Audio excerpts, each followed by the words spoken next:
हंटरगंज में तहरीके बेदरी कॉन्फ्रेंस का भव्य आयोजन।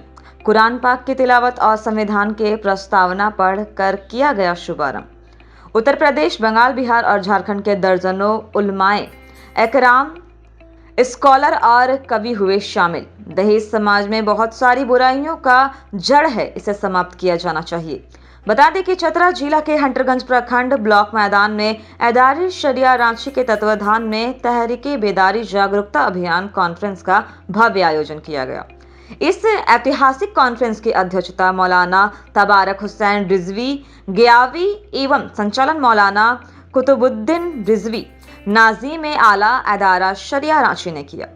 कॉन्फ्रेंस की शुरुआत कुरान पाक की तिलावत से किया गया। मुख्य अतिथि के रूप में पूर्व राज्यसभा सांसद एवं MLC मौलाना गुलाम रसूल बिल्ल्यावी उपस्थित थे, जबकि विशिष्ट अतिथि के रूप में मुफ्ती मोहम्मद शमशुद्दीन उत्तर प्रदेश, मुफ्ती अब्दुल मन्नान कलीमी, डॉक्टर मुफ्ती अमजद रजा अमजद, मुफ्ती मोहम्मद हसन रजा नूरी पटना बिहार उपस्थित थे।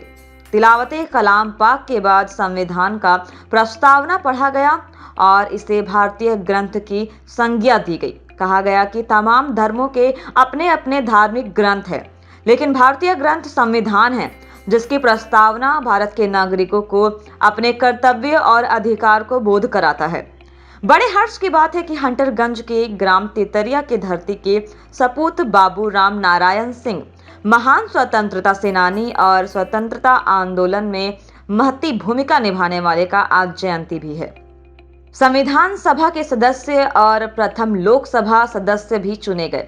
मुख्य अतिथि मौलाना गुलाम रसूल बिल्ल्यावी ने अपने संबोधन में कहा कि यह तहरीक हमारी नहीं बल्कि रईसुल कलम मौलाना अरशदुल कादरी रहमतुल्लाह अलैह की तहरीक है, जिसे आगे बढ़ाने की जिम्मेदारी हम सबकी है। उन्होंने अपने अंदाज में कहा कि किसी भी धर्म के महापुरुष के मर्यादा को ठेस नहीं पहुंचनी चाहिए। अगर कोई ऐसा करता है तो उस पर देशद्रोह का मुकदमा चलाया जाना चाहिए। बिल्ल्यावी ने कहा कि हम उस देश के नागरिक हैं जिस देश की धरती पर पहला पैगंबर हजरत आदम अलैहिस्सलाम अवतारित किए गए। उन्होंने कहा कि अन्य सुरक्षा एक्ट की तरह मुस्लिम सुरक्षा एक्ट बनाए जाने की जरूरत पर बल दिया गया। उन्होंने आगे कहा कि जंगलों में घास भूसा और लकड़ियों के काटने पर मुकदमा दर्ज किया जाता है, तो फिर मोब लिंचिंग के द्वारा मारे जाने पर हत्या का मुकदमा क्यों नहीं चलाया जाएगा। इसी कड़ी में झारखंड में मोब लिंचिंग के द्वारा 22 लोगों को हत्या कर दी गई है और किसी भी व्यक्ति पर हत्या का मुकदमा नहीं चलाया गया। उन्होंने सरकार को आड़े हाथे लेते हुए कहा कि सेकुलर के नाम पर दूसरी पार्टियों का भय दिखाकर मुसलमानों का वोट राजनीतिक पार्टियां प्राप्त करती है और सरकार में आते ही इसे भुला देती है। अब भय दिखाकर वोट लेना बंद करे। अब रांची के मोहराबादी, पटना के गांधी मैदान और दिल्ली का मैदान यह आंदोलन भरने का काम करेगी। उन्होंने कहा कि झारखंड के 23 विधानसभा और 2 लोकसभा सीट देना होगा। मुसलमान को सिर्फ वोट बैंक बनाकर रखा गया है, जिसकी जितनी संख्या भारी उतनी उसकी हिस्सेदारी के फॉर्मूला पर अब काम करना होगा।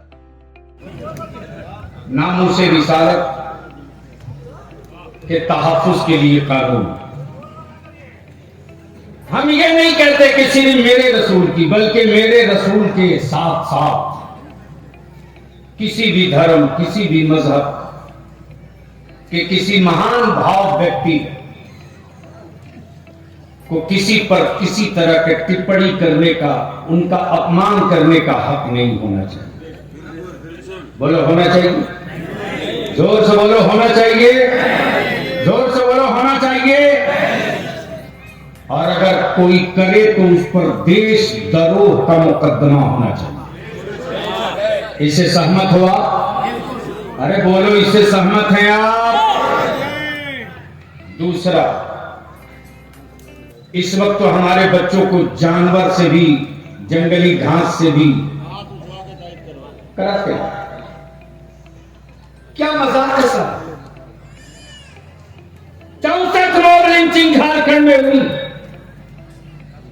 एक गिरफ्तारी नहीं, एक FIR नहीं। और इसी बरही में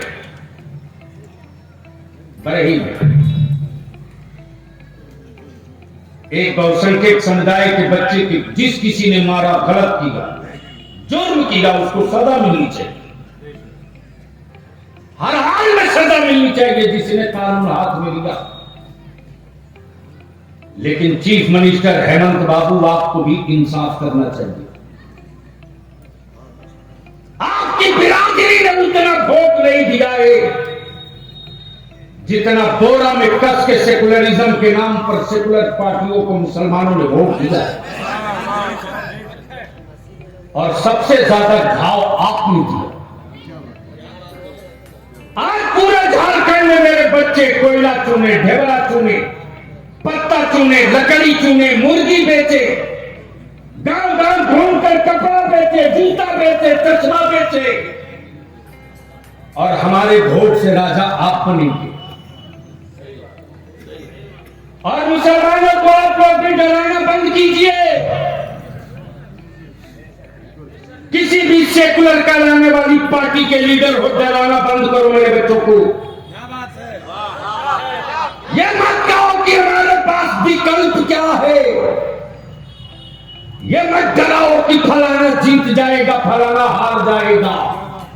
55 साल बीत गए, हराने के लिए हमने वोट दिया है, अब हराने के लिए हम जिंदा नहीं रहेंगे, अपनी कौम के बेटों को जिताने के लिए जिंदा हो गए। बंद कीजिए ये ड्रामा कि फला जीत जाएगा, फला हार जाएगा। स्कूल में मेरे बच्चे हार गए, कॉलेज में मेरे बच्चे हार गए। बताओ पूरे चतरा जिला में कोई एक माइनॉरिटीज गर्ल्स कॉलेज मिला आपको? अरे बोलो ना, कोई एक गर्ल्स कॉलेज दिया किसी हुकूमत ने आपको? ईमान से बोलो, क्या आपके बेटे को किसी ने लोन दिया कि तुम भी कारोबार करो? इससे बढ़कर क्या कम नसीबी हमारी होगी साहब। हमारे बाप दादा कपड़ा बीन करके अपने बच्चों को पाल लेते थे, यह भी बर्दाश्त न कर सके लोग। जब राष्ट्रपिता बापू ने विदेशी कपड़ों का बहिष्कार किया था,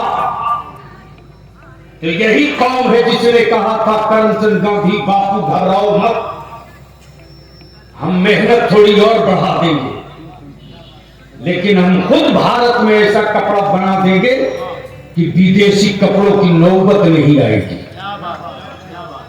लेकिन उसको भी बंद कर दिया इन सेकुलर कहलाने वालों ने,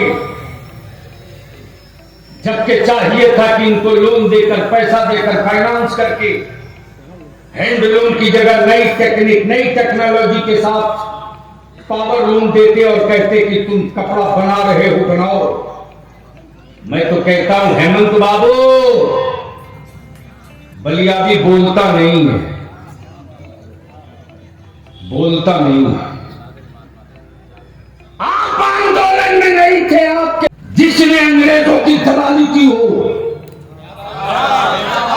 हमारी नस्लों में वो मिलेगा जिसने अंग्रेजों के खिलाफ जिहाद का फतवा दिया।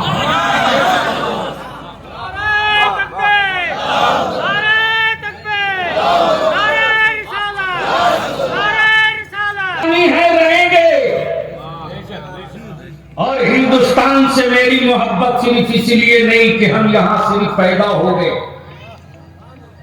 यहां से रोजी रोटी पानी कपड़ा इसी से नहीं, बल्कि एक एक मुसलमान को इस भारत की मिट्टी से मोहब्बत इसलिए भी है कि मेरे अल्लाह की वहदानियत का पहला मुखबिर,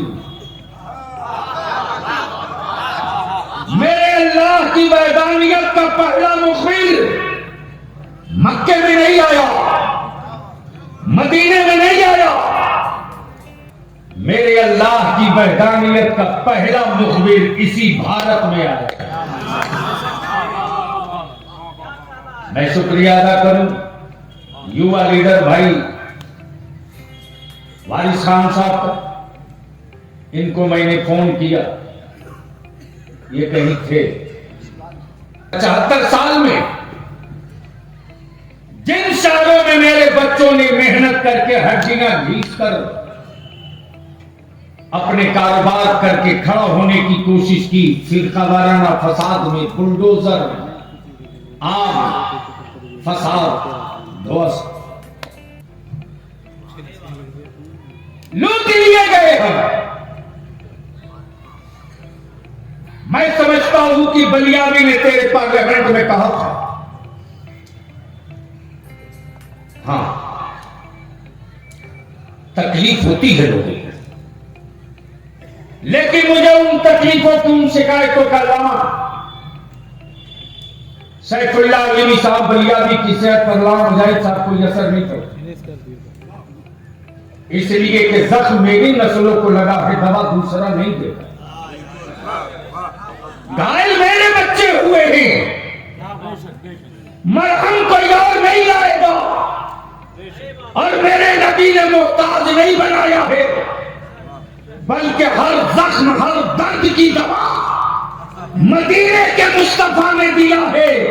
उसी शफा खाने से हम अपनी बंदगी का भी मरहम लाएंगे, अपनी जिंदगी का भी। लड़ाई तो होगी, लड़ाई होगी। आपके बलियावी ने जब पार्लियामेंट में अपनी स्पीच में कहा था, सदर साहब धर्मनिरपेक्ष भारत, न्यायपालिका वाला भारत, कार्यपालिका वाला भारत, जांच एजेंसियों वाला भारत, विभिन्नता में एकता वाला भारत, अनेकता में एकता वाला भारत, अमीरी और गरीबी के साथ एक साथ खड़ा होने वाला भारत, हिंदू मुस्लिम सिख ईसाई चार भाई चार बाजू दिखाने वाला भारत। अगर अब्दुल्ला की झोपड़ी जल रही थी, महेश खड़ा हो गया होता, अब्दुल रहमान के बेटे मारे जा रहे थे, गणेश खड़ा हो गया होता, तो ये मुट्ठी भर उचंगे जो मेरे अमन वाले भारत को आग लगाना चाह रहे हैं, उनको इलाके में कहीं छुपने को जगह नहीं मिलती, कहीं पला। हाय हाय हाय। लेकिन मेरे बच्चों की मॉब लिंचिंग होते रही, जेल के दरवाजे पर लोग माला पढ़ाते गए, तुमने किया। ये हमारे भाई अब दुश्मन, पूछो इसके दिल से। भाई अतीक मंसूरी को लेकर दिल्ली में किसके दरवाजे में नहीं गया, कहां नहीं भटका हूं, लेकिन उसी दिन हिम्मत टूट गई पार्लियामेंट के सामने। काश हमने गैरों के बेटे को गोद लेकर अब्बा कहलाने का शौक न रखा होता, हम अपने ही कमजोर बेटे को खड़ा कर दिए होते तो आज भी का कटोरा नहीं था। वाह वाह।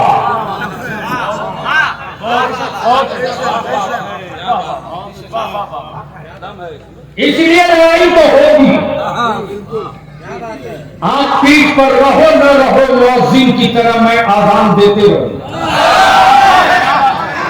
तुम सुनो न सुनो, तुम्हारी नस्लों का जख्म सुनाते रहो। क्या कहें? और हम अपने उलमा से विनती करके, गुजारिश करके, हाथ जोड़ के अपील करके कहेंगे, आप बता दो उलमाए किराम की इस कौम से ज्यादा मोहब्बत करने वाली दुनिया की कौन सी कौम हो सकती है? बताओ। ये हमारे बच्चे, ये हमारे वाइजुल हक और जौल हक आए, इनके दोनों बेटे अल्हम्दुलिल्लाह, अल्लाह ने हर चीज दी, लेकिन मैंने देखा था जब मेरा आलिम अगर उठना चाहता है चारपाई से तो हमारे बच्चे जूती लेके दौड़ते हैं। अल्लाह अकबर। हम अपने उलमा से अपील करेंगे, हमारे इन बच्चों का दिल मत टूटने दीजिए। अगर ये पूंजी टूट गई तो हम नहीं खड़ा हो पाएंगे, और ये पूंजी अगर बचा लिया हमने तो दुनिया की कोई ताकत हमें झुका नहीं सकती। इसलिए कि मुस्तकबिल की जंग हम लड़े ना लड़े, मिशन खड़ा करके हम मरे, हम मरेंगे, मरते रहेंगे, हमारी मंजिलों का मिशन कभी नहीं मरेगा। आदमी की मौत होती है, मिशन की मौत नहीं होती। लोग मरा करते हैं, मिशन नहीं मरा करता। ये तहरीक बेदारी जलसा नहीं, मिशन है। मिशन क्या कहने, मिशन बलियाबी का नहीं, ये मिशन रईसुल कलम अल्लामा अरशदुल कादरी का है। अरशदुल कादरी